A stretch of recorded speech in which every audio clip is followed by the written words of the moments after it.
The Treasury fails to win over bond investors, but retailers finding a way to win over that skittish consumer. Live from Studio One here at Bloomberg headquarters in New York, I'm Romaine Bostick. And I'm Alex Steele. Who knew that Abercrombie Fitch could rise from the graveyard of retail? We'll get to that in the show. All right, here's where we are in markets, Romaine. It's a pretty simple one. Sell everything, buy the dollar, sell tech the least. That's pretty much the broad strokes for you. The S&P is lower, you got tech is lower, you got bonds are lower, yields are up, and the dollar is at a 2-week high. And that just sort of sets up the tone, I think, Romaine, for that market. Yeah, and let's talk about that tone in the market because we saw that 2-day uptick in Treasury yields.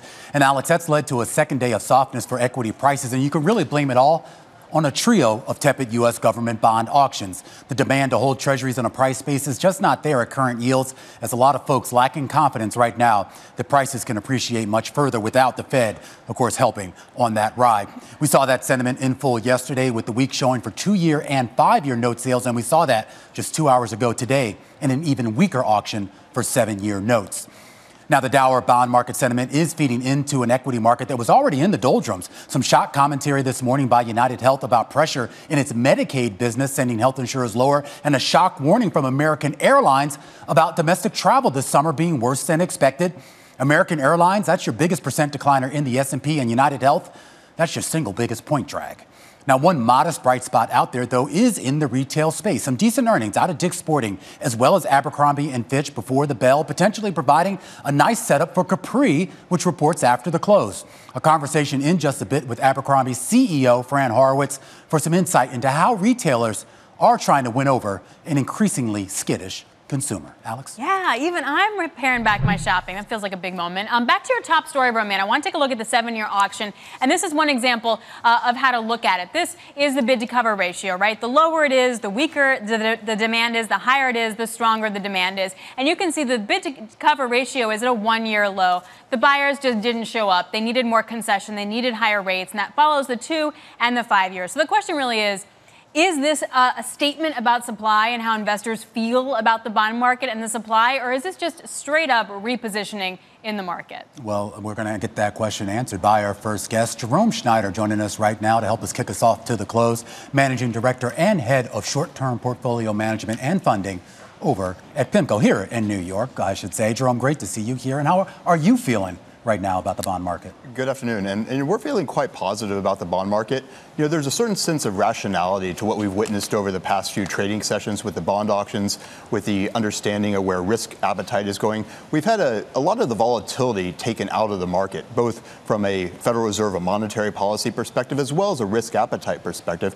And it's not necessarily a go away in May and manage your risk accordingly, but it's one where people are slowly beginning to adapt to a higher interest rate environment. And in that construct, that higher interest rate environment fundamentally means that you're going to have to accept higher, bigger, longer bond auctions, accept a term premium moving from negative term premiums, meaning the amount you pay further out the curve, to something more rational. And what we're simply witnessing over the past few sessions, number one, is a slow but methodical process to understand what that term premium should be. Mm-hmm. But also, we've done pretty much a round trip in terms of yields over the past month, specifically in the front end.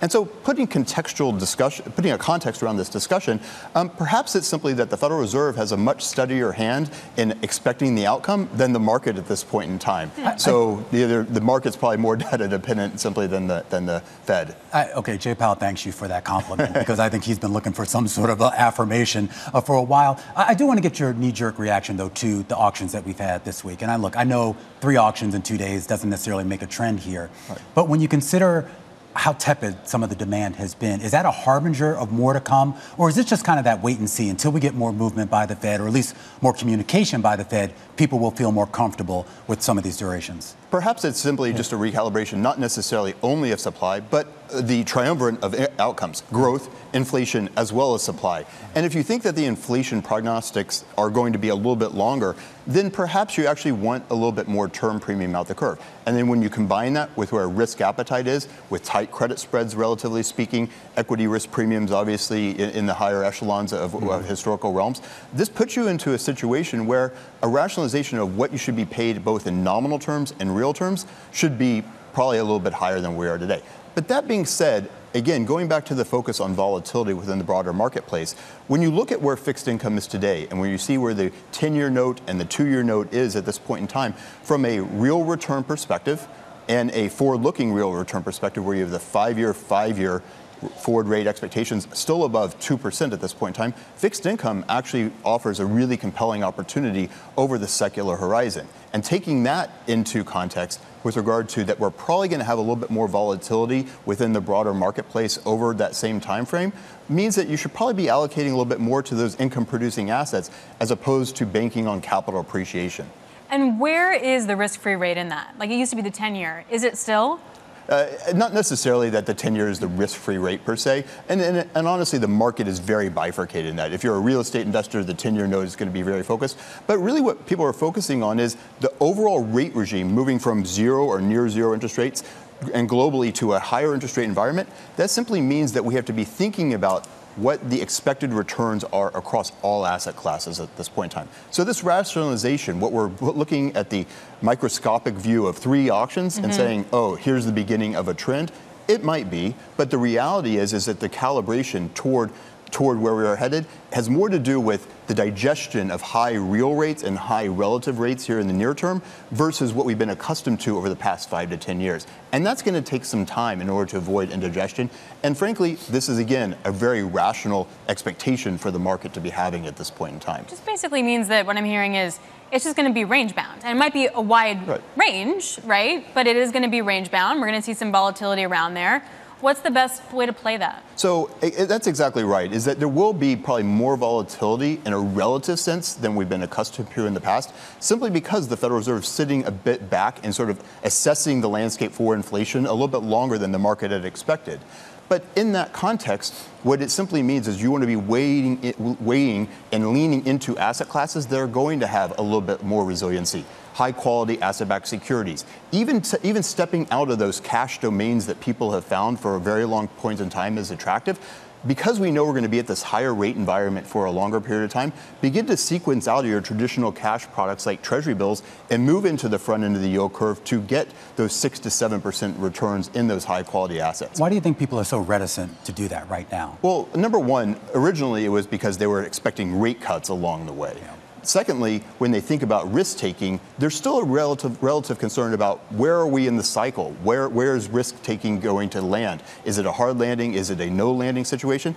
And I think really what fixed income offers is sort of a look-through to get to the other side without being very decisive about what that landing zone is. So contextualizing, higher rates are probably here for longer, we believe that. And at the same time, while there may not necessarily be a rate hike on this in the near term, the reality is rate cuts probably are pushed out a little bit further. So contextualize your allocations to adapt to and embrace those higher income derivatives in those sense and move to fixed income in that guise. And so it provides a smoother landing compared to a smoother landing zone compared to the equity returns, and frankly removes that uncertainty or effectively the need to bet on a growth outcome over the secular horizon. This may be a dumb question, but for those folks who are trying to count on rate cuts at some point in the future here, everyone's looking right now at that 2% target and saying that until the Fed gets there or close enough to it, we're not going to see those cuts. You know, there's also a big argument out there that the Fed may actually be willing. They may not want to say it out loud, but they may be willing to accept the fact that we're going to be above 2%, and they can live with that. Well, you're going to get a hint of that in the June summary of economic projections, the dots, if you will. And it's probably going to put the PCE at a little bit higher number, closer to 3% than the previous dots back in March. So that's your first hint of where the Fed thinks longer-term inflation is going to head.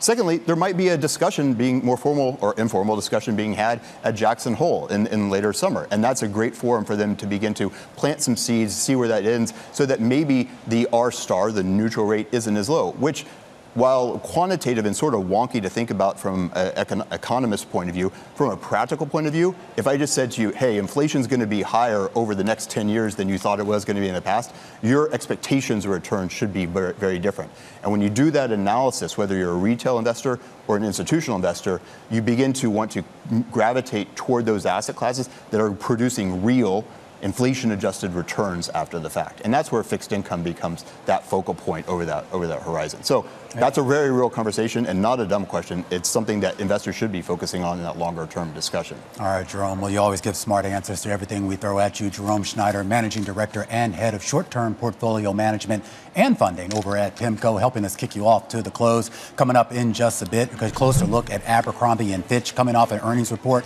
6 straight quarters now of revenue growth. This is the turnaround. We're going to ask the CEO, Fran Horowitz, about that in just a second. All right, plus what's driving all the big deals in the oil sector. The latest, ConocoPhillips acquiring Marathon Oil in an all-stock deal that values the company about $17 billion. And an interesting ride today for health insurance stocks. A ride down under pressure after United Health issues a warning about Medicaid enrollment. It's our stock of the hour, and it's coming up in a bit right here on The Close on Bloomberg.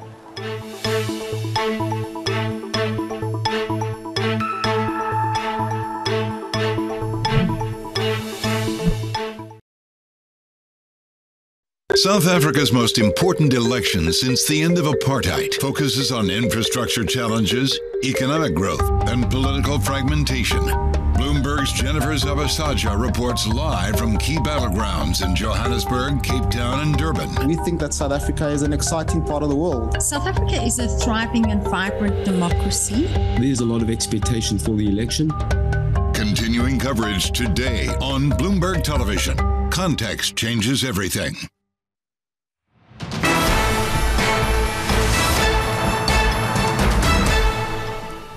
All right, M&A in the energy industry is heating up. ConocoPhillips said to be going to be acquiring Marathon Oil in an all-stock deal that values the company at about $17 billion. Now, this move, it's going to expand ConocoPhillips's footprint in domestic shale fields from Texas to North Dakota, while at the same time adding to the company's Permian expansion. It's the latest wave of mega deals that we've been seeing in this space as producers are looking for new drilling sites.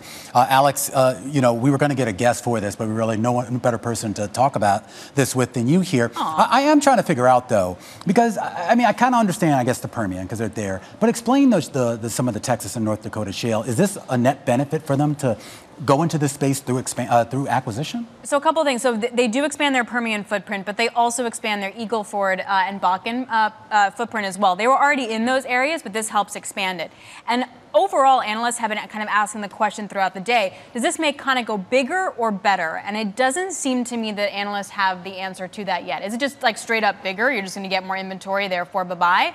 Or does it make you more efficient? Does it make you more capital efficient, et cetera? Something that they're going to be doing a lot in the Bakken and the Eagle Ford is they're going to be refracking. Yeah. So they already fracked those wells, or I guess Marathon Oil did, and they're going to go back in and do it again with different kind of technology to get more oil out of the ground. And the question is, like, is that better, or is it just bigger? And is that cost effective too? I'm curious about scale, though, because when we talk about all the acquisitions that we've seen, and this gets to whether this is just bigger is better or is better, what does scale offer these companies, particularly of a company that's already, let's face it, a behemoth in ConocoPhillips? Totally, and that's such a great question. You can see it in all the big deals that we've seen, right?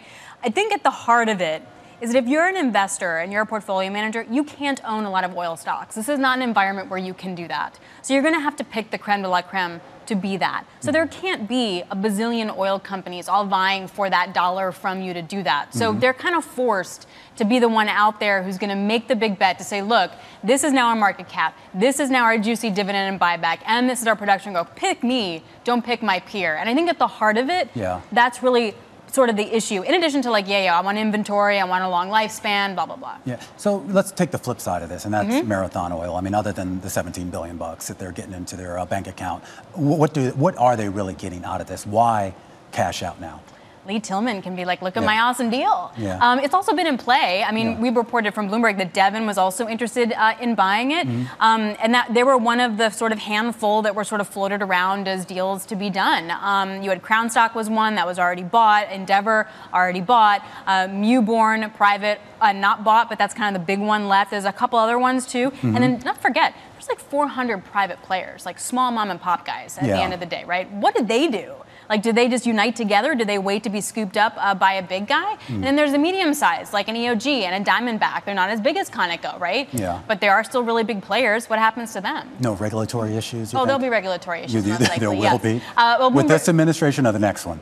Oh, that's a good question. Bloomberg Intelligence says that there will be FTC issues. Obviously, Conoco said this is a clean deal, no issues whatsoever. But they overlap on a lot of different basins, so clearly there's going to be that review in there. All right. Well, this is a behemoth of a deal, $17 billion Marathon, going under the umbrella of ConocoPhillips, pending, of course, shareholder approval and, of course, regulatory approval as well. All right, coming up here on the program, we're going to take a closer look at American Airlines because they really did rattle the cage this morning, offering some updated guidance, I should say, after the bell last night, and that's dragging all of its peers lower today.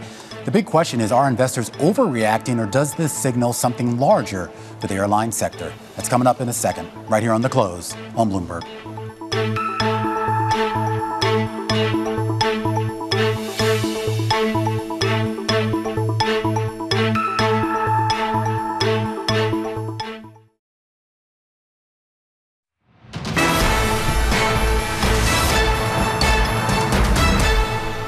All right, let's get a view from the sell side with our top calls. The big movers on the back of analyst recommendations, and we start off with Dell Technologies. Bank of America lifting its price target today to 180 from 130.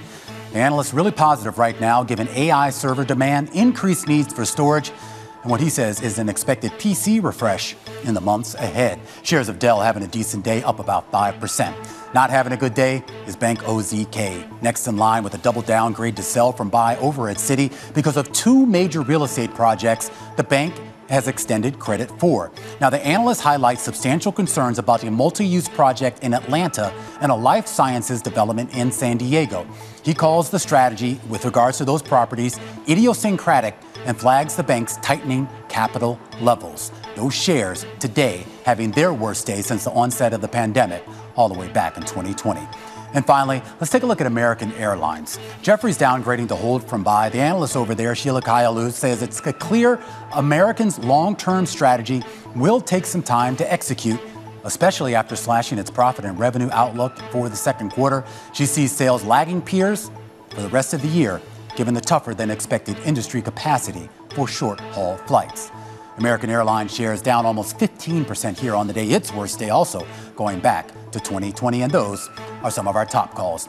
We do want to stay on this story because it is having ramifications, and it's raising a lot of questions as to whether what's ailing American Airlines is an industry-wide problem or just specific to that company. Sheila Kahyaoglu joining us right now, Managing Director and Senior Equity Research Analyst covering the airline sector for Jefferies. So let's start there, Sheila. Is this something that American Airlines investors should be concerned about, or is this something that investors in all domestic carriers should be worried about? Sure. We think airlines continue to be the haves and the have-nots. We upgraded American right after the Alaska incident with Boeing on the fact that American didn't need additional airplanes to grow its business, and it could potentially outperform on even with a price discount to United and Delta.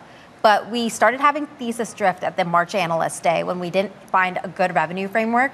And clearly, the story has gone awry with the chief commercial officer leaving. And what's happening is in 75% of Americans' markets, which are short-haul domestic, they're seeing pricing degradation because they're competing against the low-cost carriers like Southwest, where we have a sell rating on, and JetBlue, and there's a lot of capacity coming into those markets. Well, this is what I was curious about because I saw the CEO's comments and the whole price degradation thing, but isn't that also a self-own on their part? Because I felt like they've been so aggressive on pricing. And did they just misread the room? I mean, what happened there? There's a little bit of forecasting error. At least that's what United is calling, which we upgraded, saying that they're not seeing any price weakness. And that's why, the airline group as a whole is down today because investors are worried that the consumer is cracking. We don't think that's the case. We continue to think that premium pricing is expanding, and internationally it's expanding. But we think in short-haul markets in the U.S., regional flights, the pricing is just cracking because they have too much competition from carriers that are losing money, like Spirit Airlines or Southwest. And so they're coming in and pricing down, and Americans having to compete with that. And that's where most of their capacity is going into. So why did they do that? How did they go so wrong? Yeah, we can't figure that out. I mean, I flew to San Francisco last week, and my flight on American First was essentially the price of the Delta middle class seat.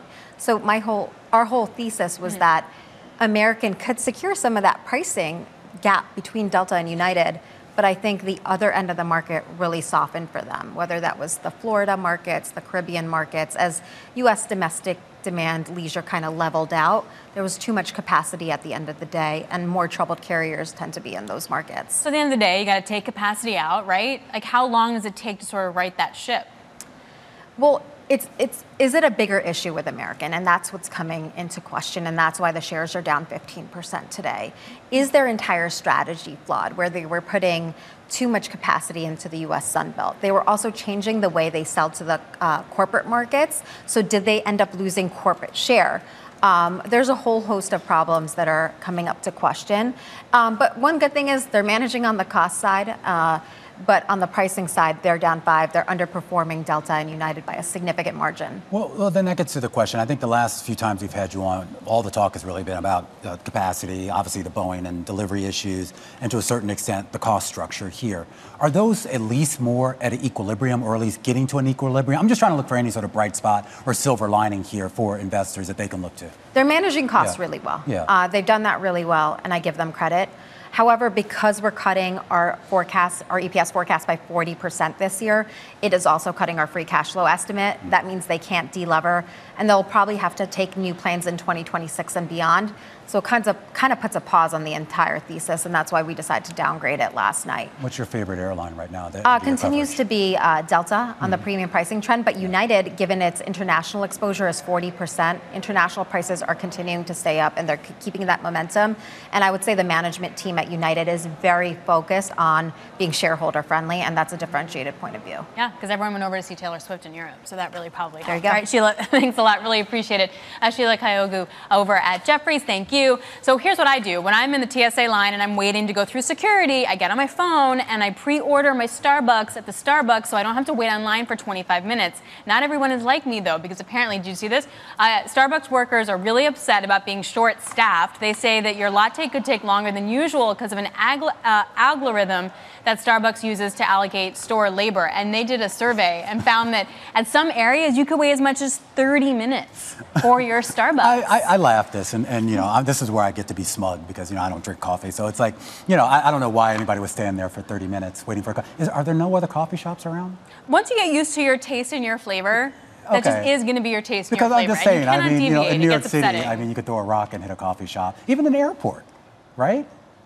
Okay, Pete's, if my option is going to be like the Rando Deli where I like have one coffee, or I can go to Starbucks. You're such a snob. I need my venti Americano half calf almond milk. So I'm not going to see you like on the Grand Concourse, you know, shaking up your little Greek cup of coffee and sugar on the corner. No, I'm right. not. I used to do that, but you know, I had to change my. I thought you were a real New Yorker. I am a real New Yorker. I like Starbucks. All right, coming up. Speaking of stocks on the move, we're going to talk to Fran Horowitz, she's CEO of Abercrombie & Fitch. Her take on the retailer's strong sales and rising stock price. Analysts super positive and continue to say they could keep delivering. Can they continue to do that and deliver these kind of numbers? This is The Close on Bloomberg.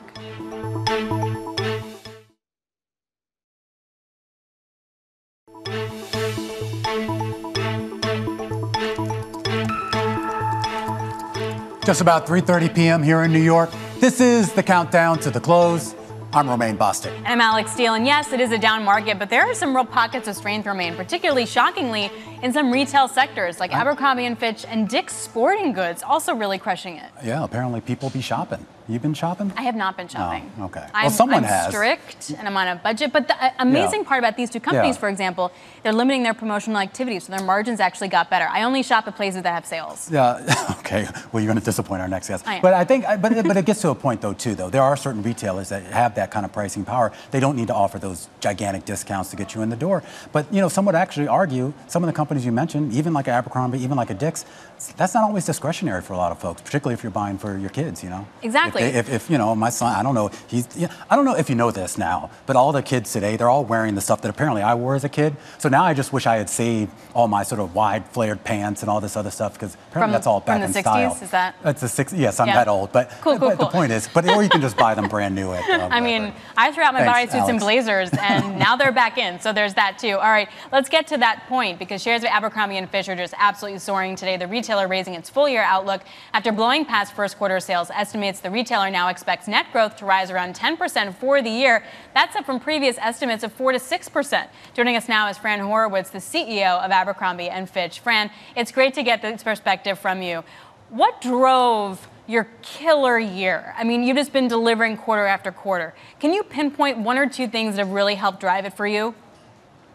Sure. So to your point, coming off of a defining year for us in 2023 and then taking that momentum right into the first quarter and having a record quarter, just an incredibly exciting day today here on campus. What drove that are a couple of things. I think most importantly, our formula of staying close to the customer and really understanding what their lifestyle is and what they're looking for is key to our success. That accompanied with a lean inventory and this chase model that we have created that helps us make sure that we're listening, we're testing, we're learning, and we're reacting to the business in real time is really helping us drive these results. We had a great line in our Bloomberg piece that said, you extended your bounce back from the teen fashion graveyard. And I thought that was a really good image. And analysts responding to your quarter are asking the question, how long can you keep up this extraordinarily strong pace of growth? What do you think? Well, the exciting thing is that we've actually separated the brands. If you go back through the history, Hollister is truly the iconic global teen brand, and we've been able to really age up Abercrombie. We've expanded the addressable market. I mean, the consumer now starts with Abercrombie when they're in their early 20s. They stay with us well through their 40s. And additionally, we've just completely grown all the categories, no longer being a jeans and T-shirt company, but carrying for all their different lifestyles. It's truly a lifestyle brand, sorry, as I was trying to explain. Today, they come to us for all sorts of occasions, from their wedding parties to their bachelorette parties to where to work to going out on the weekends. So the addressable market, as well as the range of what we offer, is much greater than what it used to be. Fran, I want to talk a little bit about pricing and pricing power, if you will. Sure. I know the discounting has always been an issue for retailers. You've held the line, at least for the last couple of years, on that here, kind of limiting those discounts in a way that certainly helped the bottom line. Do you have confidence that you can continue to limit those discounts? Jerome, I'm so proud of the progress that we've been able to make. If you think about the AUR that we have been able to grow since 2019 in both brands, double digit, is done by twofold. One is through reducing our promotions, right? This discount to ticket for us used to be 30, 40, 50%. Today, it makes the customer happy at 15 or 20%. As well as making sure that the inventory is lean. And that's really the other key piece to it. It's making sure that they buy it when they see it. It may not be there the next time that they come into the store. So our expectation every season is to come in with basically, I guess I would call it flat promotions to the prior year. And then the customer really tells us, what their appetite is, and we can flex our muscle every week and make those decisions. As you sort of try to, though, you have to, of course, stay ahead of the trends to a certain extent in order to sort of make sure you have the right inventory for those folks when they come into the store. Has that gotten more complicated, or have you found ways to make that process a little bit more efficient or at least a little bit more reliable?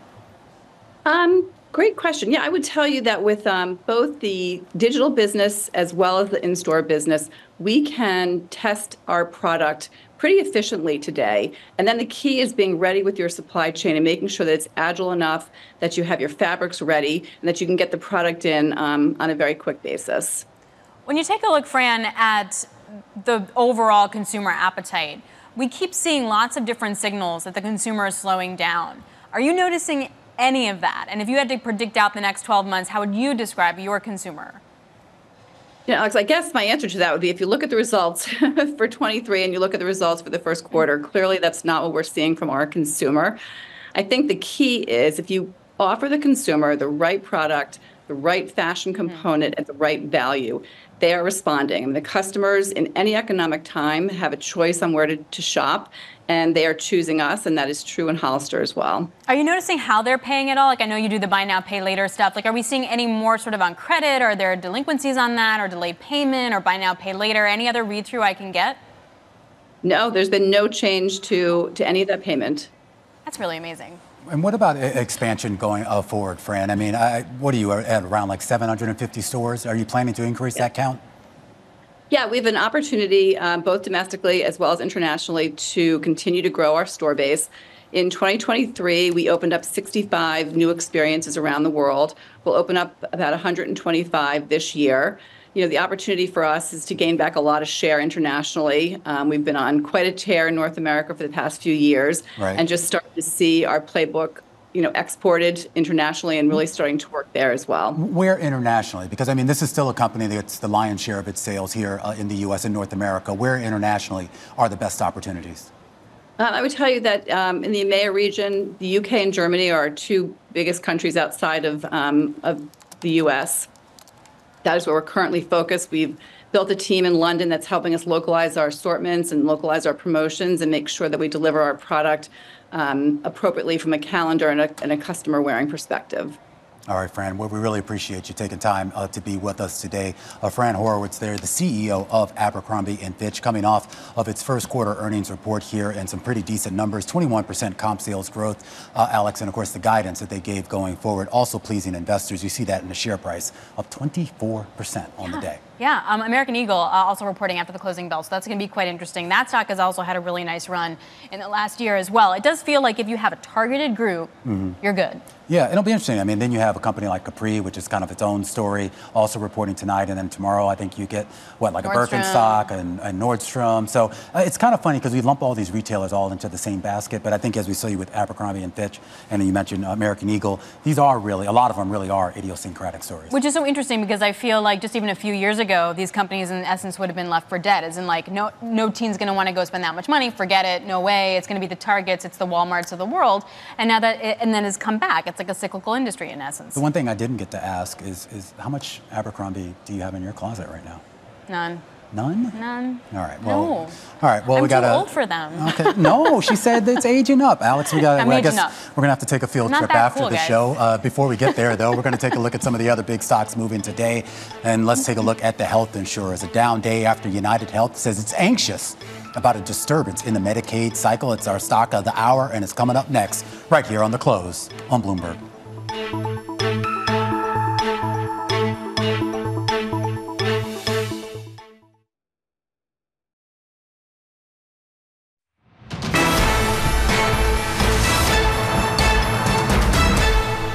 All right, time now for our stock of the hour. A closer look at United Health, dragging its health insurer peers lower after making comments about an upcoming disturbance to its Medicaid business. Abigail Doolittle joining us right now to talk a little bit more about this disturbance in the force. Now, we don't have to get too into the weeds of these sort of Medicaid reimbursements, but give us the broad strokes here of what United Health's concern is. Well, what's interesting to me here is that this oddly reminds me of Celsius yesterday because it's almost a matter of expectation. So we have to step back to the pandemic. So in the pandemic emergency, Medicaid, nobody could be turned down for Medicaid. Right. Basically, no low-income person or disabled person. Then last year, that came to an end.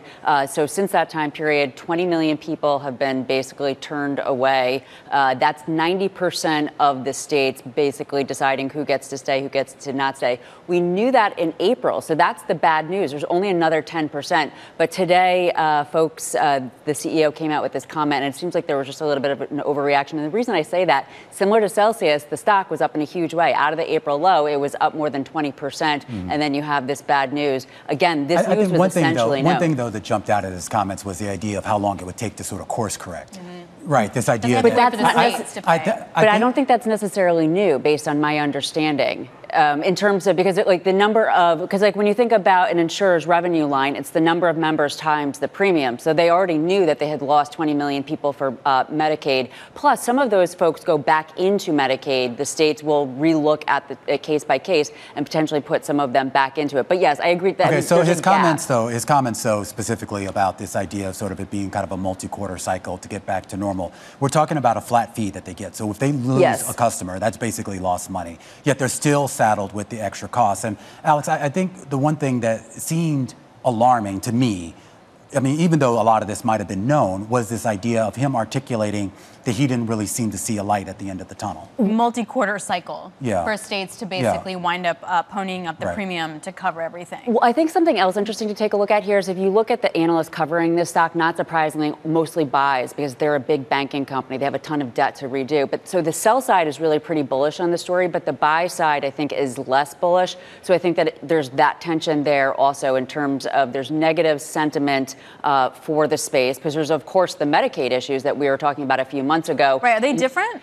They are very different. So the Medicare is exactly what we're talking about, what you and Romaine are talking about, whereas the Medicaid, those are for people, that's reimbursement for people above 65 and also affected by the pandemic. Coming out of the pandemic, all of a sudden there were a lot of people who needed more procedures. The reimbursement rate was low, so there's another hit to revenue. I mean, the funny thing about this stock, if you look at it, in some ways it's a trading stock. It's basically traded between 440 and 540 over the last year. You would never think that you would have these kind of swings on such a big insurer, but that's the case. But at the end of the day, this year, revenue growth is expected to be 7.3% versus 15% the previous year and 13%. So there's a bit of a decline here. It just seems as though there's a meeting of expectations. And yes, Romaine, to your point, a bit of a hole in terms of what is exactly ahead. How will this be worked through? Yeah. All right. Abigail, thanks a lot. Really appreciate that. Abigail Doolittle joining us on Stock of the Hour at United Health. And that really brought down like Centene, Humana, Elements Health, Molina. Yeah, they're all being dragged down by this. And I don't really understand.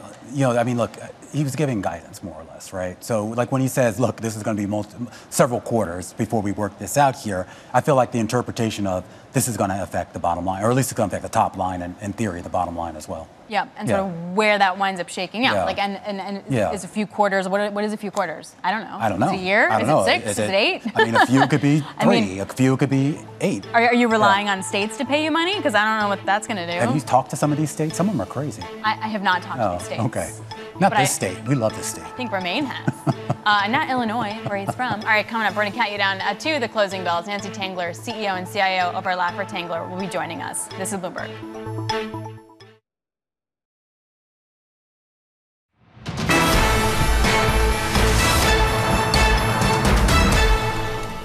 This is the countdown to the close. I'm Romaine Bostic alongside Alex Steele with about 10 minutes until we get to the closing bells. And yesterday, Alex, we were talking about a market that was kind of, inching towards record highs, trying to stay in the green. Nothing like that today. Everything in the red today. Nope. Sell stuff. That's pretty much how that's working out. I'm looking at energy, the worst performing sector in the S&P. Part of that's going to be Conoco, but it's also dragging down a lot of its peers. Of course, Conoco looking to buy Marathon Oil. But less bad is tech. I mean, tech within the S&P is only down 0.2%. You could look at the NASDAQ and the NASDAQ 100. So again, many people don't think that tech is a safe haven play, but on days like this, they tend to underperform less. Go figure. Yeah, and this gets us back to the question of sort of what the next catalyst is with earnings season pretty much over, more or less here, and the Fed still a week away from making any sort of decision or communication. It's leaving a lot of people left to their own devices. A little bit earlier, we did catch up with Jerome Schneider over at Pimco, who made his case for investing in fixed income during the uncertain rate environment. There's still a relative concern about where are we in the cycle? Where is risk taking going to land? Is it a hard landing? Is it a no landing situation? And I think really what fixed income offers is sort of a look through to get to the other side without being very decisive about what that landing zone is. All right, that was Jerome Schneider over at Pimco, who helped us kick us off to the close here on this Wednesday afternoon. Pleased to say, taking us to those closing bells is Nancy Tengler, CEO and CIO over at Laffer Tengler Investments. All right, Nancy, you don't strike me as somebody who's piling into fixed income, so maybe I'll avoid that. But there is a link here, and there's always a correlation, we should say. And I am curious, from an equity perspective, an equity investing perspective here, our rate levels right now and their general perceptions that they're going to stay where they are right now, is that having any meaningful impact right now on investor sentiment? Well, so to Alex's point, I think the reason that technology acts defensively is because they've been huge beneficiaries of higher interest rates. So if you just look at Meta, Apple, Microsoft, Amazon, and Google, they hold 23% of corporate cash, and it's growing. I think Meta's grew threefold this last year. That is interest income. And Google was up 78%. So now we're seeing dividends, but they are more defensive and less interest rate sensitive in a negative way than people do think. That said, I think that the yield curve has been distorted by the Fed and the Treasury with all the issuance at the short end, which has propped up rates. So we've been putting our clients, simple as it sounds, in just rolling really short ladders of Treasuries and renewing them as they mature. And it's been a great strategy. Do you have any sense here that that strategy is going to continue through the rest of the year? I mean, basically what I'm asking is, do you think the Fed is pretty much done, that they're going to stay where they are for the foreseeable future, and that strategy can be executed, I guess, without the Fed messing it up?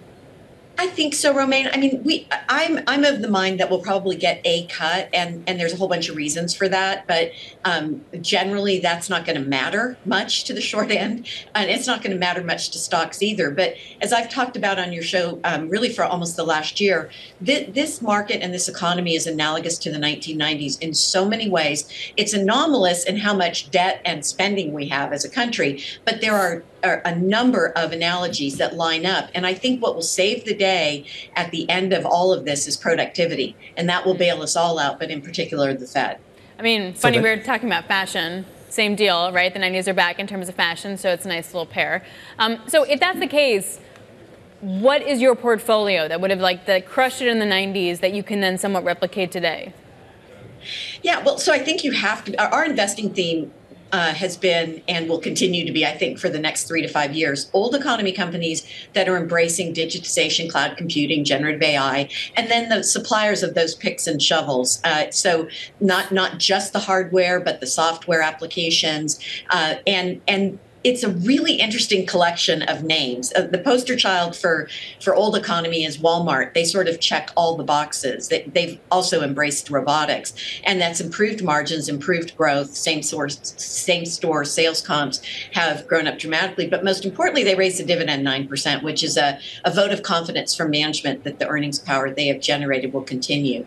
So there's a number of those names in industrials and other retailers that we own with that theme, and then we're overweight technology and many of the usual suspects that you might guess. Where in industrials do you like? And how do you deal with an industrial company that is in the middle of a structural trend but is still a cyclical industry? Well, so you own companies like Quanta, so PWR, that's rebuilding the grid and has been able to generate really significant growth. Carrier, who's cooling all the data centers that are going up. Even in REITs, you can play the theme through Equinix or DLR, and PLD, Prologis, which is logistics. So we've really tried to keep it consistent. It's worked really well for us from a performance standpoint. But there's other places too besides retailers. Financials. I mean, American Express is using generative AI to increase effectiveness in fraud alert, increase the effectiveness by 6%. And they've just gotten started. So we think there's going to be a lot of applications people aren't thinking about, and it is going to go to the bottom line and make companies more productive. How much visibility, though, do you have with that? I think we all agree that this is something big and it is going to be transformative, but picking and choosing who the real beneficiaries are can't be easy right now, Nancy. No, it's not easy at all, which is why when you said you were old, I feel much older. It's hard work, and you get some of them wrong, and we certainly do get them wrong. But the real focus has to be on the companies that can generate sustainable long-term earnings growth. I know it sounds obvious, but then you filter through all the noise that we get from the Fed and the short-term moves in economic numbers, and you step in and buy those names. So we were adding to a number of names, CrowdStrike, Google, ServiceNow on sell-offs, and we will continue to do that. Amazon was our stock of the decade, and we continue to add to that on weakness because we think they're going to continue to be the winners. And we also like Oracle, which is kind of an old economy technology company that has really benefited along with Broadcom. Who would have thought? Sort of the poor man's AI name. Absolutely. Oracle making a comeback. Hey, and Nancy, if Dell can make a comeback, then why not Oracle? Right. All right. And by the way, we're both still young. Nancy Tengler, CEO and CIO over at Laffer Tengler Investments, helping us count you down to those closing bells. Just about 3 minutes away from those bells. Stocks still on the back foot here on the day. In fact, now hitting fresh session lows with the S&P down about 0.8%, the NASDAQ down 0.7%. But the big decliners today are in that industrial and cyclical space. Dow Transports, Dow Industrials, S&P 400 mid-caps, and the Russell 2000 each down more than 1% on the day. Yeah, also Visa's not having a very good day. Chevron's not having a very good day. It is a little bit a broad-based, interestingly enough. And you're still seeing that sell-off continue in the Treasury market with yields moving higher. Some, I guess, somewhat elevated volatility. The VIX actually now back around 14, which normally wouldn't be cause for any concern. But given that it's kind of been at like 2 for the last 10 years, maybe you get a little bit concerned. We're going to have a full breakdown coming up in just a second of all the big market moving action here on the day. Don't go anywhere. We're about to take you to the bell and beyond. Beyond the Bell, Bloomberg's comprehensive cross-platform coverage of the U.S. market close starts right now. And right now, we are 2 minutes away from the end of the trading day. Romaine Bostic alongside Alex Steele. We're counting you down to the closing bell. And here to help take us beyond the bell, it's a global simulcast with, well, Carol Massar and Tim Stenovic. They're back. You say that on shore. I have to wait till you guys pop up on the screen. I never know when Carol's taking the day off, but we welcome our audiences across all of our Bloomberg platforms who join us 5 days a week, Carol Massar, on radio, television, and even, yes, Carol, on YouTube. 4 days a week this week. And quick correction. Quick correction. Gosh, okay. I'm sorry. Mr. Correction over here. Yeah. Hey, listen, airlines, a bit of a bummer today, down more than 2%. You guys know the story. American Airlines slashing their profit and revenue expectations. I love it. The CEO kind of saying we misjudged demand, which is kind of interesting because they just gave out projections about a month ago. So interesting. But nonetheless, American Airlines, a big hit. And the group overall, Tim, down about 2% today. Yeah, but there are some airlines that are actually doing okay. We got SkyWest higher. We got United lifted to a buy at Jefferies. So United is higher by 2.4%. So a couple airlines bucking the trend here, Alex. Yeah, we actually talked to Jefferies analyst Sheila Kahyaoglu earlier, and she was basically saying, look, they added too much capacity in the low-end market on the domestic side where you had like the Frontiers and the Southwest competing, and that was a big issue, and that was a big strategy fumble by American. Now, if it's a macro read, though, then that's where I think the filter becomes more interesting. Is there a macro read here? Like, are we still going to Europe, just not in the U.S., or are we just not going to travel at all anymore because Taylor Swift is almost done with her tour? Big question. Well, we talked about a record travel season, though, too, this summer. Yeah, Right? Well, I don't know. Apparently not for American Airlines. All right, we are expecting some earnings after the bell, including from Capri, as well as American Eagle and Salesforce, HBQ, AI, Okta, and a few others as we get the closing bells here in New York with an S&P 500 back below 5,300, a drop today of more than 30 points, almost 40 points on the day, down 0.7%. The NASDAQ composite lower on the day by about 99 points or 0.6%. And the Dow Jones Industrial Average, a 400-point drop here on the day, 1% lower than where it was a day ago. And the Russell 2000 also moving lower, a huge drop there. In fact, that is your primary laggard, down 1.5%. All right, that's your look at the big picture. Staying with the big picture and the big caps, if you will, the S&P 500, most names, risk-off trade today, folks. 444 names in the S&P 500, lower for the Wednesday trade. Alex, 57 gaining ground, 2 unchanged. Yep, just taking a look at the IMAP function here, it's all red. Some is bigger than others. Some are bigger than others. You're looking at the IMAP, industrials, energy, materials, all lower on the day, the worst performers, and utilities. So all of those, and it's so interesting that utilities is not getting the safe haven bid or the yield bid in the same way. But all 4 of those sectors down by over 1%. Tech, the least bad, but still not great. Salesforce earnings crossing the wire right now. Their fiscal 1Q numbers, here they are. Adjusted operating income of $2.93 billion. The street was looking for $2.95. A slight miss there. Sales at $2 billion. The street was looking for $1.99. So pretty much in line with estimates. Services revenue at $2.18 billion. Also in line with estimates. Your EPS for the quarter, $2.44 a share. The street was looking for $2.38. And here's your forecast for the second quarter. The company is saying the second quarter revenue will be $9.2 billion to $9.25 billion. The street on average was looking for $9.35. You see the shares under pressure here in after hours trading. Yeah, also, Romaine, talking about fiscal year revenue, Salesforce saying it still sees fiscal year revenue $37.7 billion to $38 billion. The street estimate, though, was for $38.01 billion. So it looks like it's reining that in. But that second quarter revenue forecast really seems to be a drag on a stock that is little changed here in 2024, but now down, Tim, almost, more than 9% here in the aftermarket. Looking for commentary in the press release from Mark Benioff, chairman and CEO of Salesforce, who says that we're at the beginning of a massive opportunity for our customers to connect with their customers in a whole new way with AI. They call themselves the world's #1 AI CRM. And Mark Benioff says we're incredibly well positioned to help companies realize the promise of AI over the next decade. Right, that's the promise part, I think. Most analysts didn't expect the generative AI features in Salesforce applications to boost revenue until 2025 or 2026.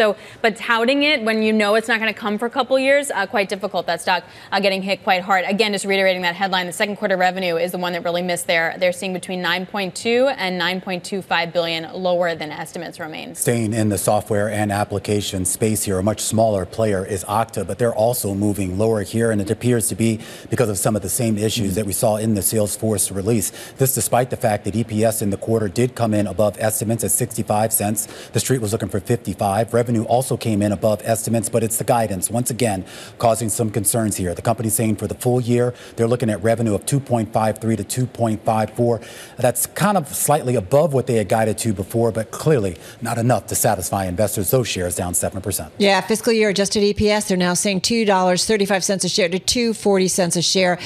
The previous they had seen was $2.24 to $2.29. It looks like they're actually raising it. But again, Okta, we're seeing that down about 6.5% here. It's, again, another one of those stocks, authentication, mobile identification, if you will. And it's only up about 6% in 2024, but definitely taking about a 6% haircut in the aftermarket. Okay, speaking of haircuts, let's go back to Salesforce, ticker CRM, because shares down about 10% in the after hours, up to 11%. This after second quarter revenue outlook missed estimates. The company sees fiscal year adjusted operating margin at 32.5%, which was in line with estimates. That second quarter sales forecast, though, trailing estimates, and the stock getting punished right now. Second quarter revenue is seen as $9.2 to $9.25 billion. Estimates, again, were for $9.35 billion. Shares of Salesforce down 9.5%. Yeah, and it's not just the outlook. So the outlook, yes, as you pointed out, for Salesforce, not great. But just break down some of the individual revenue sectors here. You got the service revenue estimates coming in a little light at $2.18 billion. The platform and other revenues also coming in a little bit light at $1.72. The marketing and commerce revenue estimates, though, coming in bang in line with estimates, $1.28 billion as well. So it was also a little light on some of the revenue streams. Yeah, it'll be interesting to see what they say on the conference call, too, because this doesn't appear to be sort of a slowdown in growth specifically here. But remember, this was a company that had rewarded investors for so many years with not just double-digit growth, but we were talking like 40, 50% revenue growth. That's clearly come down. Expectations have come down. You have to wonder on the conference call, do they need to guide those expectations maybe even lower? Yeah, a little bit of a reset, if you will, but interesting certainly in terms of what investors think. And there's pretty significant disappointment here, down about 10% in the aftermarket shares of Salesforce. Salesforce has also been a company that has been a very acquisitive company over the last few years. So I think a lot of questions that people might have would include, okay, well, what are the companies that it's targeting right now? Or Alex, is it still targeting companies for acquisition as part of like inorganic growth? Yeah, another company to watch here, Capri, not doing great. So you have adjusted earnings per share coming in at 42 cents, well below estimates. That was for adjusted earnings. For the broader fourth quarter, it was a loss per share about $4.03, also way worse than estimated. And the revenue for the fourth quarter coming in at $1.2 billion versus $1.3, so that's a miss. The stock not down too badly, but that was definitely a miss for Capri Holdings. Yeah, not bad in the aftermarket, as you said, down about 1.5%. But this is a stock that's getting hammered this year, down about 32%. You've got about 8% of the float shorted. This is, home to brands like Versace, Jimmy Choo, Michael Kors. So definitely been kind of having some difficulty this year. That's an understatement. I mean, where's the growth here? I mean, every division. Well, and I thought the whole point, when we talk about how Capri was formed, this sort of mashup, this idea that if you have different brands here, if one does poorly, maybe the other one does well and it all balances out. But 10% drop in Michael Kors revenue, 4% in Versace, 9% on Jimmy Choo. I mean, what's left here? Well, John Idle, the company's CEO and chairman, reflects actually what you guys are talking about in the statement in a press release. He says, we're disappointed with our results as performance in the fourth quarter continued to be impacted by softening demand globally for fashion luxury goods. In our retail channel, sales trends improved sequentially in the Americas and EMEA, while trends slowed in Asia. Is that China. true? It's going to be the China. They're going to blame China. But we didn't hear that from Richemont. We didn't necessarily hear that from some of the other European-based luxury goods makers. Why are we hearing that from Capri? He's saying, I'm looking at the press release, he says that their brands are continuing to resonate with consumers. They've got 11.6 million new consumers added across their databases. They say that's 14% growth versus last year. Remember, he said last August, Capri Holdings announced that they'd entered into a definitive agreement to be acquired by Tapestry. Then in April, the FTC said, nope, it's not going to happen. They said they strongly disagree. So they obviously were looking for ways to do something differently, right, and tie up with a bigger brand. And that obviously hasn't played out. But yeah, I mean, to see all three brands struggling in this environment is you kind of wonder what's next for this one. Versace stores, they were up by 5.8%, so there was that. Hermes was the one that has continued to do really well in China, but on the most part, those are the number of stores. Yeah, that's the 5.8 is the You are number correct. of stores. It was the number of stores. But the sales were down. They opened stores. 9%. Hey, there was so they that. opened stores. They did that. Why are they opening stores if their sales are down? Then you're I mean, I'm not a yourself? CEO, but I don't know. It seems like a pretty simple I think to your point equation. about China, I think that all the main retailers, except for Hermes, have been feeling a lot of pain in China. Full stop. You got to wait for them to come back. How many of those scars do you have, Alex? 0. They're going to still fight this case. I only with shop on Tapestry. sale. How many times do I have to tell you this? I've seen Alex. You got to see Alex when she's not in her work clothes. She's like the most fashionable. She's very stylish. Yeah, it's like, I don't know. Wait, thanks. Sale. Girl stocks on sale. So she says. Who knows? All right, guys, that's a wrap. Some earnings continue to trickle out. That is a wrap. Our cross-platform radio, TV, YouTube, Bloomberg Originals, Beyond the Bell. We will see you again, same time, same place tomorrow. And stick with us here on Bloomberg Television. A much deeper dive in some of the big earnings that we've got. Capri, C3AI, Red Robin, and of course, Salesforce, all moving here in after hours trading. We'll be back in a moment on The Close on Bloomberg.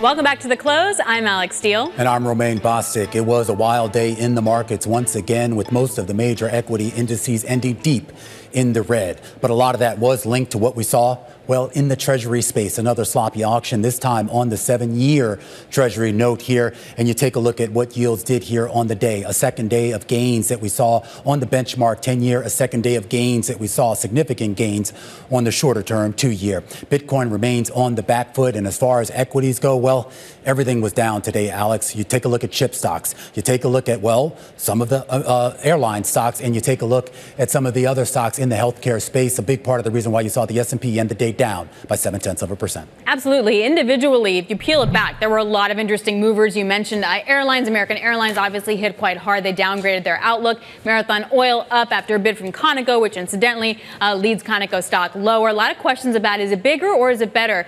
Some analysts kind of confused on that point. Here's something to think about, though. We're talking about retail. Abercrombie & Fitch, you know what you're also going to buy? Stuff for your pets. Chewy having one of its best days in quite a while. It reported first quarter net sales and adjusted EBITDA that topped expectations. So what's your takeaway from here? We're buying pet stuff. We buy some retail stuff, but we're definitely not flying. And there's an oil merger. That's what I got for you, Romaine. All right. Well, let's get back to our top story here. After the closing bell, and that involves Salesforce. The company shares right now down more than 13% here in after hours trading on the back of, well, I guess a somewhat tepid earnings report. The numbers overall weren't awful, pretty much in line with estimates, what the blowout quarters that investors had gotten used to over the past years, at least for now, not there. Rishi Jaluria joining us right now, Managing Director and Software Analyst at RBC Capital Markets. And Rishi, I want to get your initial reaction to this report, because on the surface, it didn't look bad. But when you see the share reaction, clearly investors were looking for something more. Yeah, absolutely. And thanks so much for having me. Look, I think the perspective is that the guide was supposed to be conservative. And, you know, they slightly lowered subscription guide. It's about 10% subscription revenue constant currency for the full year. The CRPO guide is just skirting at that double digit mark. So I really think it's a combination of these factors that we just didn't get a major beat. FX is continuing to be a headwind. And I think the worry that a lot of investors have that I'm talking to is that macro is continue to weigh on results here. We saw that out of HubSpot a couple of weeks ago. We saw that out of Workday last week. And I think we're seeing that now out of Salesforce. I just want to zero in on the cloud area. So the data cloud is housed in its integration and analytics unit. And that growth is solid. I mean, it was 21% in the fourth quarter. It was 25% now in the first quarter. Can they keep delivering that kind of growth, at least in certain subsegments? I think so. I think there are definitely higher growth areas of Salesforce's business, especially if you think about Data Cloud, as you mentioned. The numbers around that I think are really impressive. Part of that is you get tailwinds as companies try to think about how do they get their data estate in order for those generative AI workloads. I think the question becomes, can that offset the weakness we see in other maybe more macro sensitive areas of the business? Most notably, I would say marketing and commerce tend to be the big ones, but even sales and service are seeing more muted headcount growth. And maybe I would question if a lot of the focus of CIOs on AI is coming at the expense of expansions for Salesforce. I am curious, Rishi. Salesforce every now and then has gone through these sort of quarters where they kind of disappoint here. And then you always sort of had that sort of ace up his sleeve, Mark Benioff, with regards to acquisitions, right? The idea that anytime you had some slowdown in growth or concerns about margins or anything else, there was always some big acquisition that would come down the pike and sort of solve everyone's problems. It doesn't look like we're going to get that, at least if you take Mark Benioff at his word that those days of big acquisitions might be behind it. But are they? Look, I don't think they are, right? I mean, there was a big report around the Informatica deal, and, that ended up not getting through. They couldn't negotiate around the proper price. But at the end of the day, that was still almost a $15 billion acquisition that Salesforce was taking a serious look at. Again, unsubstantiated reports, but we have reason to believe that was accurate. So I don't know that those days are behind. And to your point, that had always been the ace in the sleeve, is go buy new businesses, go buy Demandware, Tableau, MuleSoft, Slack. I don't think Salesforce is on that long of a leash to do those big deals anymore, unfortunately for them. So I do think it's going to be really tricky for them to be able to buy their way out of kind of a growth slowdown. I think the question now becomes, can they deliver enough margin expansion to offset the slowdown in growth and at least placate investors in the near term until macro gets better? Can they? I think there's a lot of low-hanging fruit in this model, right? I mean, there's still a lot of inefficiencies. There's still a lot of room to integrate all the different clouds they have and drive kind of that margin expansion more towards best-in-class software. Think about Microsoft, Oracle, Adobe that are all above 40% operating margin. So I think there's a lot of room to run on the margin side. But honestly, I think a lot of the real upside on margin has to come from more resilient growth, which, they're skating around that border of, are they a double-digit grower or not anymore? So when it comes to their generative AI features, I mean, are we looking 2025, 2026 for that to actually be meaningful for them? And in the meantime, how much revenue are they losing as guys go to other places? Yeah, I'm glad you asked that question. Look, I think, number one, for most companies that are not Microsoft, AI is very much a 2025, 2026 story. I actually worry for Salesforce. I have not seen enough out of them when it comes to their generative AI SKUs. They talk a lot. You hear their language a lot about it being the number one AI CRM out there. But quite candidly, when I really scrutinize their AI strategy and their AI products they've come out with, I haven't been impressed, especially when I compare them side by side with what we're seeing out of their competitor HubSpot, which I understand is more SMB mid-market. Yeah. But I want to see more innovation out of Salesforce on the AI front that I just haven't seen so far. All right, Rishi, going to have to leave it there. Really appreciate you jumping on this quickly for us. Rishi Jaluria over at RBC Capital Markets. Salesforce shares down about 15% in after-hours trading. And we should point out, if that holds into the cash session tomorrow, that would be the biggest one-day drop for the stock since the onset of the pandemic in March 2020. Meanwhile, we want to take a look at a big mover to the upside, and that is HPQ. This is, of course, HP Inc., the maker of printers and personal computers, up about 5% here. Even though net revenue actually dropped in the most recent quarter here, the company gave guidance here that is slightly above estimates. $12.8 billion. The company is saying that net revenue will come in at for the second quarter. The street was looking for 12.6. The company also guiding a little bit further out into 3Q and saying that adjusted EPS will come in at a range of 78 cents to 92 cents a share. The street, Alex, was looking on average for about 85 cents. Yeah, and I feel like this is really driven by the first increase in PC sales in 2 years. Like, we finally waited for that rebound in the market. We've been in the trough, and now we're actually seeing some growth from PCs. And then you have to wonder what the PC cycle with AI will then wind up looking like. And then you heard the CEO talking about that on the earnings release, saying that they're well positioned, going to drive profitable growth. But again, those PC sales, first increase in 2 years. All right, coming up, we're going to look at the top three, where we focus in on the top three movers and shakers, the center of the day's biggest stories. That's coming up next. This is The Close on Bloomberg.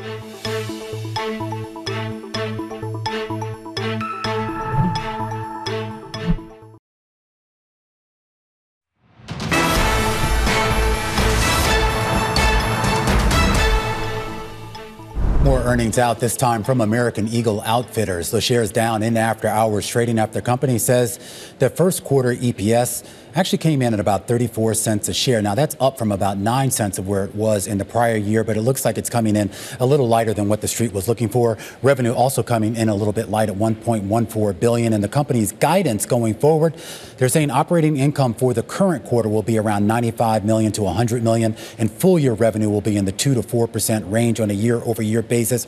I don't have a quick comparison for you, but you can take a look at the share drop there. At least what investors saw, they do not like. No, and you said the CEO trying to talk it up, being like, look, we're going to drive our business, deliver sustained profitable growth, return to shareholders. Inventory's up 9%, but that's okay because we're ready for growth. But nonetheless, that stock getting hit after hours. All right, time now for top three. Every day at this time, we go deep dive into the people at the center of today's top stories. And number one, no doubt, Beth Hammack.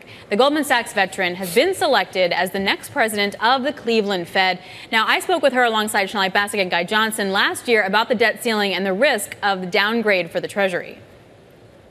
Anything that moves us away from being viewed as the world's reserve currency, of being the safest, most liquid asset in the world, is bad for the American people, bad for the dollar, and bad for the U.S. government.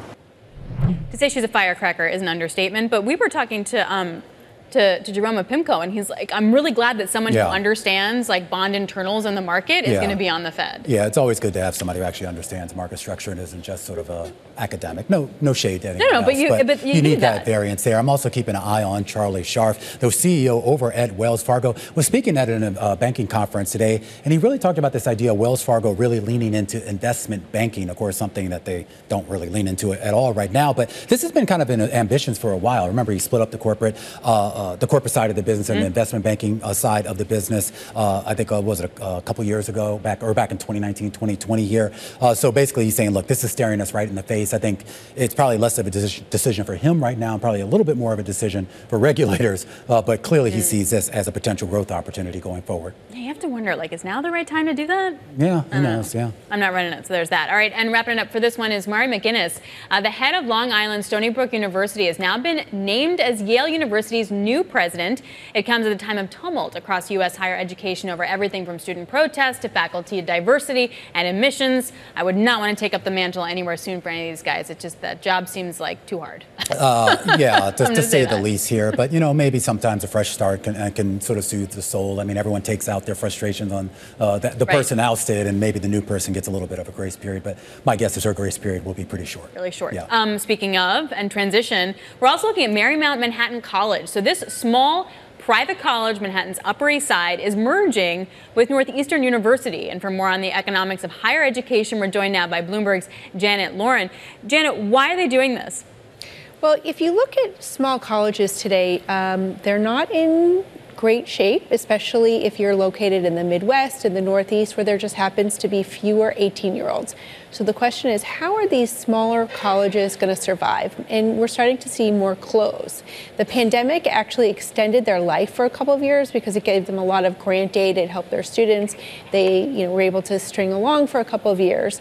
And now the question is what happens? And Northeastern has been very aggressive in trying to open sort of outposts in different areas around the country. They've already have campuses in Charlotte, Northern California, Miami, a few overseas, and they've been looking to get into the Manhattan market for a while. It's very desirable. Well, that's what I'm curious about, this strategy. I mean, I've kind of heard about this, but maybe you could kind of educate me as to why Northeastern, or really any college, takes that strategy, because it seems so disparate, right? But apparently it works for them. It is. It is very unusual, but if you think of perhaps like study abroad, you want to go try another city for a semester or maybe a year, or you want to have the bandwidth of a larger college. Northeastern has around 22,000 students, and they have a unique program that they call the co-op program, where students actually work and they gain job experience. And in these economies, it's been quite popular. So it opens up a new area. Who doesn't want to be in Manhattan for at least a semester? And you can try it out, and it just gives them real estate. And it's not so easy to open an outpost in a place like New York. As we said in our story, they have to go through some regulatory approvals. But, instead of getting an internship during the summer, when it's really Janet, difficult. If you can make it here. You can make it anywhere. Sure. I guess it depends on where. But what was interesting, I don't know if you saw the map in your piece, that you look at Northeastern, they have like outposts, 14 outposts, like everywhere, like in Canada and also the West Coast, down south. I was really amazed. Yeah, they're really trying to differentiate their strategy. And, you know, if you're a college student, maybe you start off your freshman year going someplace else, and then you head to Boston. All right, Janet Lauren. Interesting story here. We talk about Northeastern University and, of course, more importantly, Marymount Manhattan College, of course, teaming up, if you will, with Northeastern as it makes that expansion here to a 14th campus. All right, when we return, we're going to take a look back in history. Alex, this is going to be your favorite part of the show here. We're going to take a look at the debut of the Apple Newton message pad, one of the biggest product blunders in Apple's history. And here's a question for you, Alex, before we go to break. Okay. How long did that Apple Newton stay on the market before they finally pulled the plug? 6 years. All right. Well, I made that up. We're going to have well, we're going to have the answer for you when we come back after the break. This is Bloomberg.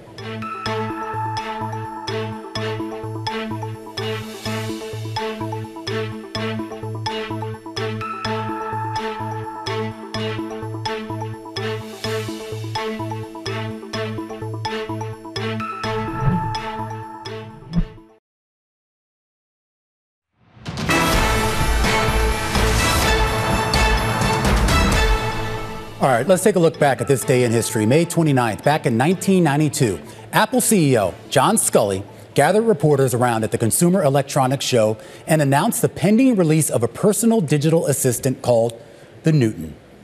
Sculley called it nothing less than a revolution. Well, he might have been better off just not calling it anything at all. At the time of Sculley's announcement, Apple had nothing to even show anyone, just a hodgepodge of software features with no functioning prototype. But after almost 9 years with Sculley as CEO and 7 years since ousting co-founder Steve Jobs, Apple was struggling. It was struggling with sales growth. It was struggling with erratic profitability. And all that was exacerbated by the fact that Apple hadn't offered a major new product line since the Macintosh 8 years earlier. The Newton, it was supposed to change all that.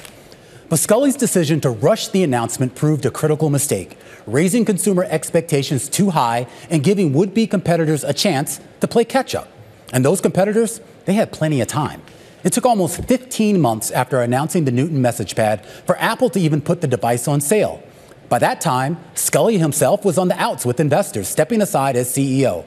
The Newton, it debuted with haphazard functionality and handwriting recognition so poor, it would become a running joke for years to come. And Sculley's announcement at CES in 1992, it was so ill-timed, so ill-informed, that it would be more than 2 decades before another Apple CEO would even return to that annual conference. By 1996, the software engineer who led the Newton project resigned. A year later, Steve Jobs returned to the company and quickly shuttered the program and refocused Apple's mission around the Macintosh operating system. The life cycle of the Newton, from its official sales debut in August 1993 to its discontinuation in early 1998, lasted just 4.5 years.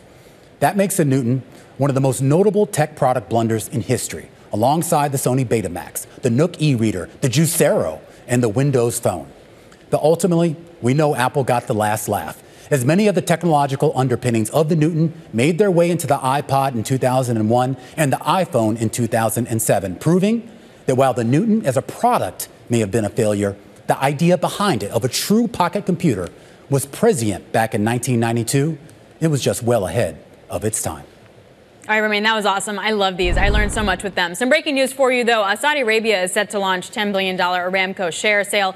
That's coming on Sunday. We've been reporting this out, that we've been waiting for this to come down. They will formally launch a secondary offering of shares, about more than $10 billion. The stock is down by about 11% since the start of this year. Remember, this is 5 years after Saudi Arabia raised almost $30 billion in this gigantic IPO. And this is just straight up about the Saudis using the money for their vision 2030, which is sort of Saudi Arabia moving beyond oil. All right, HP is also out with results just a few moments ago. That stock is up about 1% in the post-market. Basically, PC sales on the commercial side did very well. The first growth in sales in about 2 years. Jin Ho is Bloomberg Intelligence senior analyst. Jin, were you surprised by this resurgence in commercial PC sales? Yeah. Hey, Alex. I am actually surprised by the strength in commercial PCs.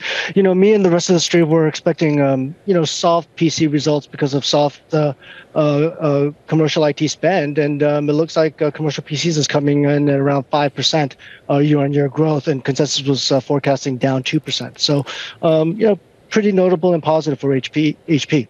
Is this sustainable? I mean, that's always the question, Woo Jin. Well, look, IDC cut their forecast to flattish year-over-year growth. It doesn't bode well for the PC market. I know that HP as well as Dell is going to tout AI PCs. I still don't view that to be a catalyst for the year, quite frankly. But at the end of the day, the second half of the year is seasonally strong off of easy comps, so you are going to see growth in the second half of the year. Talk to me, Woo Jin, about the quote-unquote AI PC, because we've heard this from other computer makers that this could be sort of the big refresh in the cycle. Is that a refresh that we're going to see under the HP umbrella? Well, I think there's going to be a different type of refresh. I think every PC will be quote-unquote AI enabled because the chips themselves will be AI enabled. Roughly about 40 million PCs will have some sort of AI enablement in it. And then Dell said a couple of weeks back that all of their PCs are going to be AI enabled. So I don't consider it a refresh. I just consider AI PCs to be more of a feature. Now, the refresh that I'm actually looking forward to is the Windows 11 upgrade cycle. Windows 10 is going to Microsoft is going to stop support of Windows 10 October of 2025. So, at the end of this year, I do expect corporates to start scrambling to upgrade their PCs to support Windows 11. Do you have thoughts on Dell that's reporting tomorrow? I know that your colleague Kiran Gajani covers it, but in terms of what we can expect on the computer side, et cetera, what are you looking for? I will tell you, there is a lot of AI hype in Dell, and couple of metrics that I can give you, right? The infrastructure solutions group is going to be the tailwind to growth. We forecast about $5.6 billion in AI servers. That's up for the year. That's up from $1.5 billion from fiscal 2024.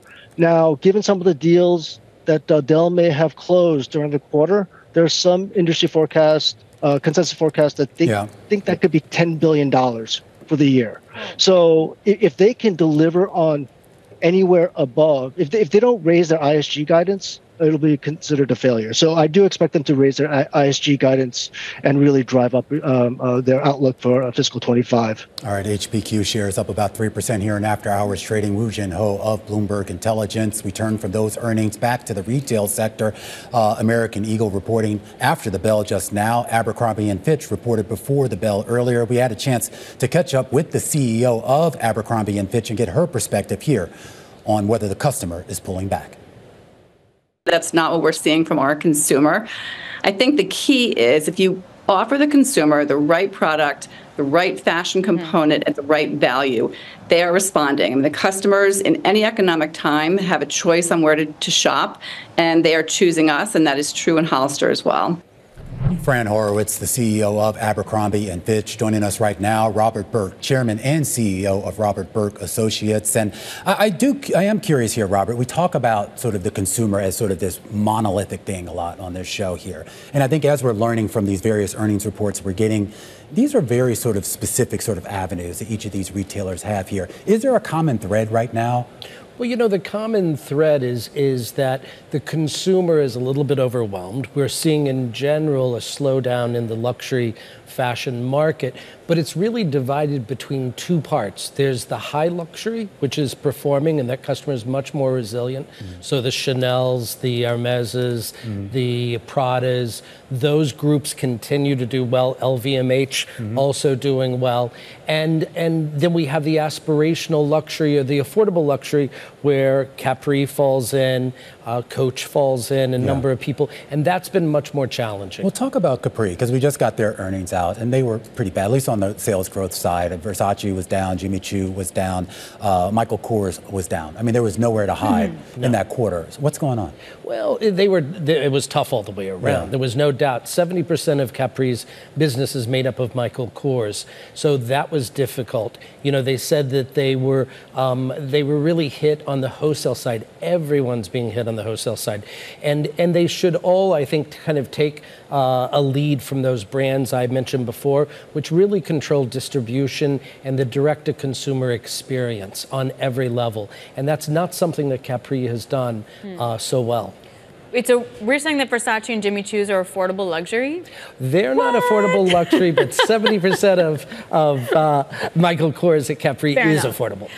So I guess the question then becomes, what does well? I know that's a stupid question, but the idea is that you get the Abercrombie and Fitch, like the more targeted you are, Dick's Sporting Goods continues to deliver in a big way. But then the same can't be said of, say, American Eagle or the affordable luxury. So how do you distinguish? You know, I think as we just heard now from the previous CEO, I think it's really about product. It's really about connecting with the customer, knowing who the customer is, and staying laser focused.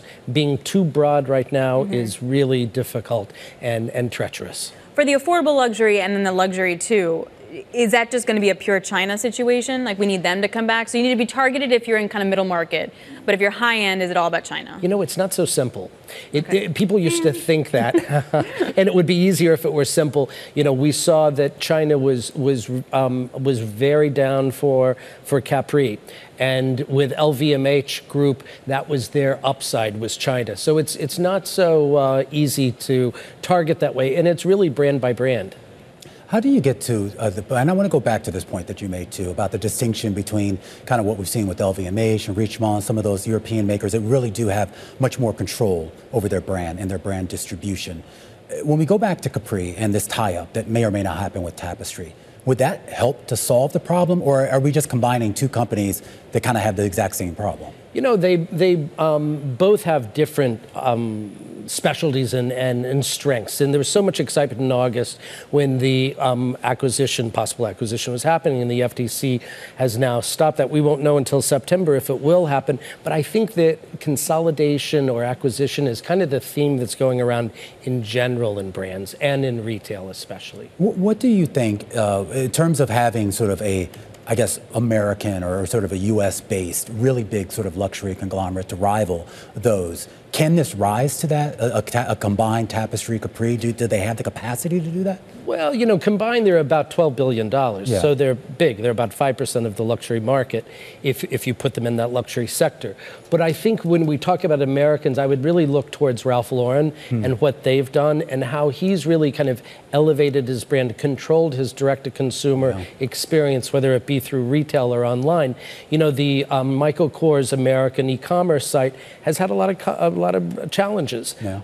Ralph did this many years ago. So if we're looking at someone to compete with these European fashion houses, I would probably look at that's Ralph. A good point, too, because Ralph Lauren really had pulled back from that, right? I mean, they made that mistake years ago. I remember you could find that stuff anywhere. Yep, you know, and that was not a good look. Yeah, and they controlled their distribution, they controlled their price point, and they controlled the retail stores. What is the top retailer right now that you're like, you were crushing it, you're owning it? Well, from a department store retail standpoint, well, everyone knows there's a lot of rumors around Saks and acquiring Neiman's, and Saks has been doing quite well. They just opened a store in Beverly Hills that looks great. That was the former Barney's store. So I think you are going to see more consolidation, probably sooner rather than later. You know, at the lower level, we see, you know, Macy's is a challenge, but Bloomingdale's is doing well. Yeah. So again, it's mixed. It's not that easy as I'm trying to make it. All right, Robert, thanks a lot. Really appreciate it. Robert Burke, Chairman and CEO, Robert Burke Associates. Just to take a look at some of these movers after the closing bell here, you got Red Robin. That stock is up by about 11%. Its adjusted loss per share was about 80 cents nonetheless. Looking at a comp sales down 6.5% for the first quarter. Also, you had C3AI, that stock up 10%. A full year revenue beat estimates, so that stock on the upside. And Salesforce getting cream down 17%. Their sales outlook for the current quarter missed estimates, and that's a worry about a growth slowdown. Shares really slumping now in post-market. This is The Close on Bloomberg.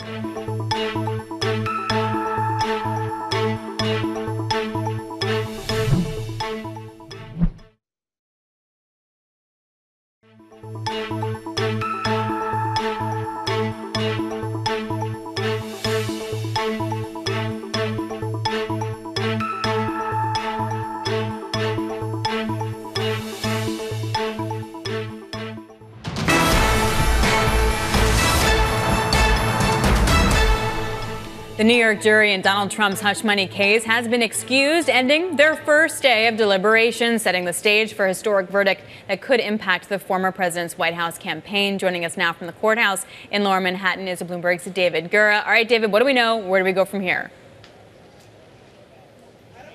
We are in the middle of this waiting game of indeterminate length. As you say, the jury has been excused for the day, and we have very little insight into sort of how those deliberations are going. We did get, though, at the end of the day, Alex, 2 notes from the jury with questions about testimony that they'd heard so far and sort of what the judge had said to them this morning about the charges themselves. So let me take those 2 in kind. This morning, starting at 10, the judge came in and went through systematically all of the charges that Donald Trump faces and sort of explained to the jury what their obligations are as they debate and discuss those charges.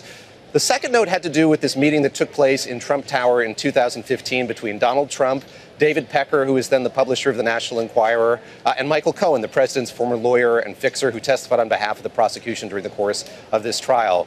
What that may indicate is the jury's interest in sort of the broader scope of this scheme that the prosecution has described, going back several years. They might have questions about sort of how David Pecker saw that meeting versus how Michael Cohen saw that meeting, sort of putting that all together. And that is what the prosecution encouraged them to do during very lengthy closing arguments during their summation. Yesterday lasted about 6 hours in time. They tried to paint this as a broad scheme that lasted many years, this hush money scheme that was cooked up between the president and Michael Cohen and the National Enquirer. So the jury will be back here tomorrow, Alex, at 9:30 to begin deliberating once again. Yeah. We have no sense of how long that's going to last, but the former president just faced 34 charges here of falsifying business documents in furtherance of another crime. And we did hear from the judge this morning that crime would be violating New York election laws, Romaine. I know it's going to be a while, maybe potentially, before we actually hear from the jury itself. Did we actually hear from the former president himself today? What did he have to say about the first day of deliberations? Yeah, he didn't speak last night after all of those summations concluded, but right before lunchtime, he did come down to the lobby of the building behind me and addressed reporters for about 5 minutes, and we heard kind of a familiar litany of complaints from him about the judge in this case, about the proceedings, how this is all stacked against him. He said quite vividly, Mother Teresa couldn't be found innocent of these charges. So he's, again, sort of railing against what he's facing here. Again, he's forced to sit in the building behind me, not in the courtroom, but in a room next to it as these deliberations take place. So he is obviously acutely aware of the political ramifications of this and making sure to bring that up as regularly as he can with reporters here at the courthouse. All right, David, really appreciate it. Thank you very much. Bloomberg's David Gura joining us there. Here in studio, we welcome Angela Moon, Bloomberg executive editor for Legal News. Angela, legally, how strong is this case? It is. That is the million-dollar question. We felt that throughout the 6-week trial, the prosecution definitely made their case, and there were some testimonies by key witnesses that were not so favorable towards the former president. But we have to remember that there's really 3 outcomes that we can expect, right? Guilty, not guilty, and a hung jury. And the possibility of hung jury is very high in this case. It only takes really 1 juror, right, out of the 12-panel jury to say that they do not disagree with the rest of the panel, the rest of the crew, and easily that could lead to a hung jury situation and lead to a mistrial as well. I am curious, just to remind our viewers again about the potential consequences if he is indeed convicted, because my understanding was this case, of all the cases he's facing, was probably one of the easier ones for prosecutors. However, it would also carry one of the lighter sentences if he was indeed convicted. Right. So the 34 felony counts that he faces, they're in the level of what we call a Class E felony counts, which means that it has the lowest sort of carrying consequences in New York State. That said, this is really the only case that we think will go forward before the November elections, right? There are 3 other criminal cases that he faces. The Mar-a-Lago case has been indefinitely postponed.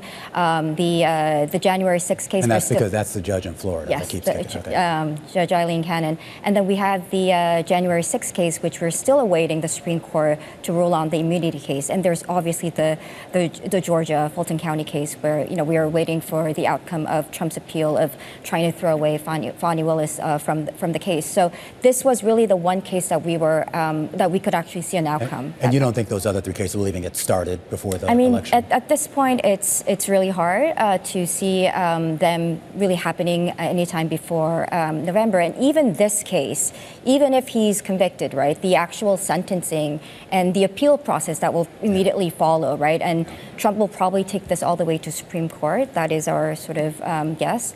And in that case, it will be hard to see what will happen before November. This is a totally, I don't know anything about the law question, but the 34 counts, can they convict on some and not others? And does that sort of affect maybe the appeal process, et cetera? That is absolutely a possibility. So because this is a criminal case, the decision has to be unanimous. He's either not guilty of all 34 counts or he's guilty of at least one, which means that he will be guilty of the entire case. So there is definitely a possibility that, out of the 34, maybe 9, 10 he will be found guilty of and the rest not. But that still doesn't change the fact that he is guilty. All right, Angela Moon, Bloomberg, who helps lead our Bloomberg legal coverage, a closer look at the first day of deliberations in Donald Trump's trial here in New York City. We do want to go back to earnings here. UiPath, the software company, down 31% in after hours, trading a huge miss in its latest earnings report. But more importantly, the CEO, Rob Esslin, stepping aside here. I just want to just put a finer point here on these numbers, because some of these numbers not only missed by like something like 50 to 40% below what the street was expecting. The guidance was no better here. And once again, the CEO on the outs, the shares down 31% here in after hours trading.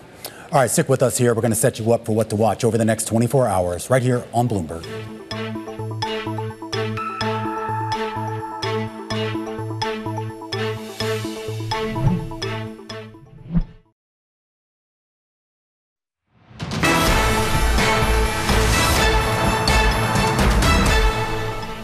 All right, this is the time of the show, Alex, where we sort of set people up for what could potentially move the market over the next 24 hours. And we're going to start with economic data here in the U.S., including an update on first quarter GDP. Yeah, I'm not that excited. I got to be honest with you. I'm more the PCE gal on Friday. That's going to be kind of interesting. All right. Well, we do get those quarterly numbers tomorrow here. The revisions are likely to be to the downside, down to about 1.3% based on the Bloomberg survey. That would be down from 1.6% on that first reading. We do get those quarterly PCE numbers, though, of course, that will be completely overshadowed by the monthly PCE data that comes out at the end of the week. In addition to some of the economic data, which also we should point out includes the weekly jobless claims, we are going to get, wait for it, Alex, I'm excited. More Fed speak. But then we get the blackout, as Carol Master was talking about for so long. I think this is the last day. These are the last two, and then we can move on. Yeah, we're going to hear from John Williams, who's speaking at the Economic Club of New York tomorrow. We're also going to hear from Lori Logan, which could be interesting. She's doing a moderated Q&A. And then I think that might be it, which is only 2 Fed members, which is like down from like the 27 that we had like on a day-to-day basis over the past couple of weeks or so. Not quite sure if that's going to move the market, but what could move the market are some of the big earnings that we are going to get tomorrow, and it's a lot of folks in the retail space. Let's start before the bell, Alex, and we do get Dollar General and a couple other companies. Yeah, I'm actually quite excited about this. So Dollar General, the stock has not been performing well, and there are expectations that maybe their same-store sales will be better because consumers are strapped for cash. Kohl's opposite story. Maybe the same-store sales will be unchanged because they could miss consensus estimates as February and April declines were pretty severe versus others. Also, Dell, after the bell, that will be really interesting as well. Marvell, nice technology company to look at. Ulta, invest in your face. I keep telling you that. And Nordstrom. So we'll get a lot of good indicators on the consumer. All right, please join us tomorrow right here on The Close. But stick around. Balance of Power is coming up next. This is Bloomberg.